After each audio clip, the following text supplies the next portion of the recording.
Hi, we're here at the Zenit in Munich before the big Disturbed Avenged Sevenfold show here with David Draiman. Thanks for being back here and having us and Good to see you again. to us. It's been a while, and obviously, it looks like you guys just made the heavy metal comeback of the decade. Very, very fortunate, very blessed. Yeah, yeah. I mean, were you guys afraid that maybe the public said like, "Oh no, Disturbed, no, it's not gonna," you know? But you know, there's always the concern, especially coming off of a hiatus, whether or not the fans will still be as dedicated, whether or not they'll be with you, whether or not they'll be as accepting, as energetic, but. Truth be told is during that hiatus, we actually grew in popularity without even having any new product out in the environment. Not that this is the ultimate analytical tool to measure things by, but when we went on hiatus, our Facebook page had about 6.5 million, 7 million likes. It's like mine, just. Oh, there you go. No, and by the time the hiatus was up, before we even announced we were putting out a record, it was about 10 million. So to gain that many without pushing any new product into the environment and just going off of the catalog spreading by word of mouth from fan to fan over the course of that 4 to 5 years was a pretty good indication to us that people were eagerly anticipating something new. When you look back, was this hiatus even necessary? Absolutely. All right. Why? Absolutely. For the fans, for us, sometimes you need to step away from things to learn your true appreciation for them. Sometimes you need to give yourself a break. Yeah. Creatively, physically, it beats you up, the whole cycle of make a record tour, year after year. And I think at this particular stage of our career, we have never been stronger. Not from a creative perspective, and certainly not from a life perspective. I mean, we feel better as performers and as a live entity than we ever have in our career. So when did you guys decide that now's the time to go back, and do this together again? It really all came down to when we felt hungry enough to do it. Yeah. When we felt passionate enough about going back, and when we started to feel those pangs of addiction start tugging at us. The stage and the audience and the connection and the energy that you get from it is one of the most addictive sensations, if not the most addictive sensation in all of human existence and experience. So we're admitted addicts of it, and once the withdrawal symptoms started to get a little too severe, Danny and I started speaking to each other about jumping back on the horse again. When you started speaking, it was like, by the way, I wrote a couple of songs. When do you want to, Well, it was at first it was just in concept and in principle, and it wasn't until a few months later that Danny had sent me his first ideas, couple.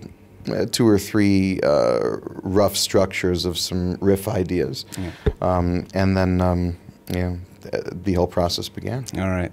So how many times the last couple of months, or for all the interviews you did for Immortalized, have you heard the question like, how did you get the idea to the Sound of Silence? Oh boy, that's probably the most common question asked. Yes. How did you write it? Well, I didn't write it. Paul Simon wrote it, but. It was a combination of elements, to be honest. Mike was raised on Simon and Garfunkel. That was one of the bands that was always playing in the background when he was a kid, doing chores in the house. And as far as the direction that we took with it and the style that we ended up choosing, that was actually Danny's brainchild. He felt very, very passionate about keeping the song acoustic and ethereal and ambient and orchestral, and which was kind of a hard sell to the rest of us because we had never done that with a cover before. Yeah. We'd always tried to make it more aggressive, rhythmic, in your face, disturbed, stereotypical style.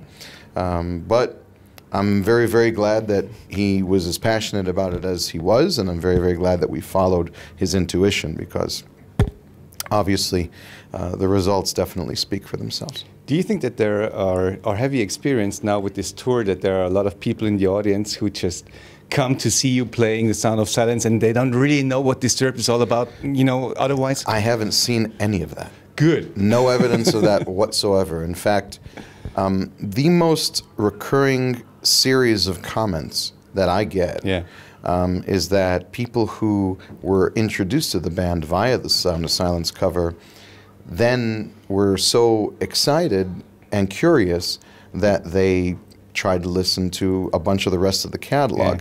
Even though there's obviously a marked stylistic difference between the majority of our catalog and a cover like The Sound of Silence, it certainly isn't the first time we've done an acoustic track. There's a track off of the Believe record called Darkness, which was also acoustic and purely sung as far as the vocal delivery is concerned. But I do believe that the saving grace and the binding, cohesive element that people are able to embrace within our music is the very, very intense and strong melodic nature of it. And so people who are brought in by The Sound of Silence find very powerful melody throughout the rest of our catalog. Some of it is more aggressive, some of it's less aggressive. So they don't necessarily fall in love with all of it, but they fall in love with a lot of it. And there literally isn't a fan that I see in the audience that isn't participating, jamming out, and singing to just about every song. Granted, Sound of Silence is an amazing and beautiful moment within the performance every single night, but it's definitely not the situation that I was warned of potentially. People used to tell me horror stories about, oh, aren't you concerned about exactly what you described? And it was, they gave me the example of, if you remember back in the 80s, there was a band called Extreme. They had a song called More Than Words, right? It was in the 90s. Right, okay, so the 90s. They, for instance, they played Australia, and More Than Words was the huge hit, and everybody came to see the band, and they were expecting an entire set like that, and had a pretty shocking surprise when the rest of it was, you know, hair metal, essentially. But we haven't gotten that at all, and I think that that's a wonderful, wonderful thing. You know, we had to wait, obviously, due to the hiatus, a couple of years for the new record. And how long do we have to wait for the next record? Well, the plan at this particular point in time is to take some time, a little bit of time off, spend some time with our families, you know, get some personal stuff done. We have an acoustic EP that we're working on. All right. That is something we've wanted to do for years that we've just never had the time or the opportunity to. So that we'll be working on in between our LP releases. And then probably 2018, we will head back into the studio to record the next record and hopefully have a release sometime late 2018 and hit the road 2019 again. It's funny, like how precise you already planned the near future. Again, this is the best laid plans of mice and men. It doesn't always work out this way, but that's at least the conceptual plan. You guys are here with Avenged Sevenfold. Great friends of ours. Yeah, how come? I mean, how did you guys bond? We've known each other for years. I mean, we were following the band from their very, very early days, and we toured on an Ozfest together, and we became instant friends. We did Uproar together. We've shared the stage numerous times. We have tremendous respect and camaraderie between each other.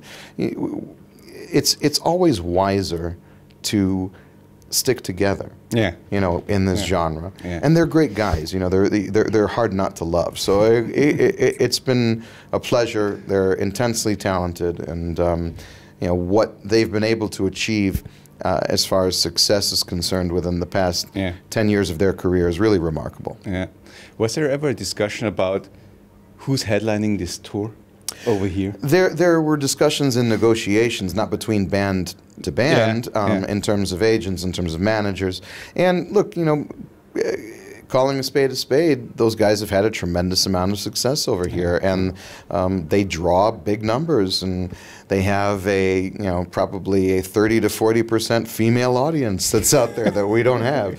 So come on. Well, maybe that's changed slightly with the Sound of Silence single or whatever, but they're a bunch of young, good-looking guys up there that can get their faces plastered on Kerrang! Magazine and Metal Hammer 5 times a year, and the issues sell, and you have the little pin-ups that go up on the wall, and heartthrobs and all that, and we're old broken rock warriors that are still trying to maintain. So come on. It's not quite the same thing, but I'm very, very glad that they were willing to share the stage with us, and we're more than happy to support them. I have no problem, being a support act to a band that has achieved so much and has so much talent. Oh, that's really cool. So, you laid out the plans, you mapped them out. Do you think you're going to come back here sooner or later to Germany again? Absolutely. Germany is one of our favorite markets in the world. The fans here, the passion is, almost untouchable, really. They're one of the most ferocious rock markets on the planet. So it's literally impossible to keep us away. So we'll keep coming back. All right. I think I have no more further questions. Is there anything I forgot you to ask?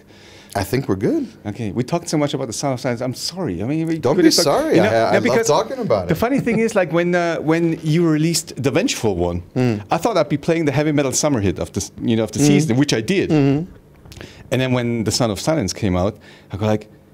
Well, now that you've opened that particular door with the Sound of Silence, may I make a suggestion? Yes? No? A suggestion? A suggestion. About what? About the next song you can play. No, I mean, what you guys are going to do to finish the whole circle is you cover More Than Words from Extreme Acoustic Record. No. But there is another track on the record that, speaking of how the Sound of Silence opened the door to people and how they checked out some other pieces of material. Yeah. And you'll see it if you're staying for the show tonight. Yeah. You'll see it during the set tonight. There's a song called The Light. Yeah. I think that a lot of people are gravitating to that track. So if your station feels inspired, I highly encourage you to play that as well. Yes. I think we will. How can we not? Now. Sorry to put you on the spot. But. No, that's okay. That's our business. It's okay. Thank you very much for talking to us. And thank you so much for your support. Have fun on stage. Oh, I definitely will. Rock Antenne, der beste Rock nonstop.